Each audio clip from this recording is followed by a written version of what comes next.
Hi guys, കൂലി FDFS Canada കിച്ചണറിൽ വന്നിരിക്കുകയാണ്. നമുക്ക് സിനിമ കഴിഞ്ഞിട്ട് നമുക്ക് റിവ്യൂ പറയാം, എങ്ങനെയുണ്ട് നോക്കാം. ഓക്കെ, ഇതാണ് തിയേറ്റർ.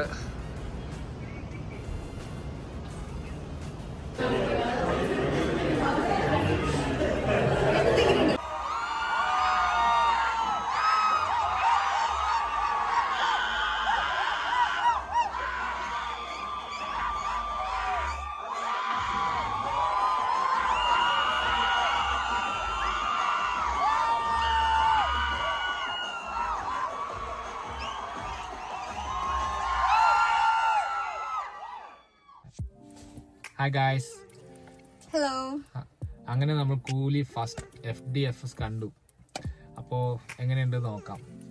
എങ്ങനെയുണ്ടായിരുന്നു കൂലി? എനിക്ക് എന്താ പറയാ, മൂവി ഹൈപ്പിന്റെ അത്രയ്ക്ക് വന്നിട്ടുണ്ടായിരുന്നില്ല. കുഴപ്പമില്ലായിരുന്നു.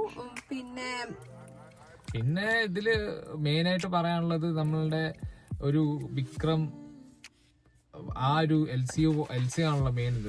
ഇത് LC അല്ലാന്ന് ഓൾറെഡി പറഞ്ഞു. അപ്പൊ ഇതൊരു സാധാ ഒരു രജനീകാന്ത് പടമാണ്. നമ്മളിതിൽ ഭയങ്കര തിയറീസ് ഒക്കെ ഉണ്ടായിരുന്നു. അപ്പൊ അതൊക്കെ ഉണ്ടോന്ന് നിങ്ങൾ തന്നെ സിനിമ കണ്ടിട്ട് മനസ്സിലാക്കൂ.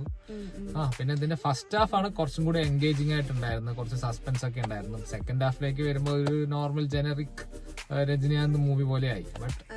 പക്ഷെ കുറെ നല്ല സീൻസ് ഒക്കെ ഉണ്ട്, കുറെ എന്തൊക്കെയോ നടക്കുന്നുണ്ട്. ബട്ട് അതൊന്നും നമുക്ക് ഒരു എന്താ പറയുക, ഒരു പ്രോപ്പറായിട്ട് ചെയ്യാത്ത പോലെ ഉണ്ടായിരുന്നു, ഫിനിഷ് ചെയ്യാത്ത പോലെ ഉണ്ടായിരുന്നു. പിന്നെ ബാക്ക്ഗ്രൗണ്ട് സ്കോർ ഒക്കെ അത്രയ്ക്ക് പോരായിരുന്നു, എനിക്ക് അങ്ങനെ ഫീൽ ചെയ്തു.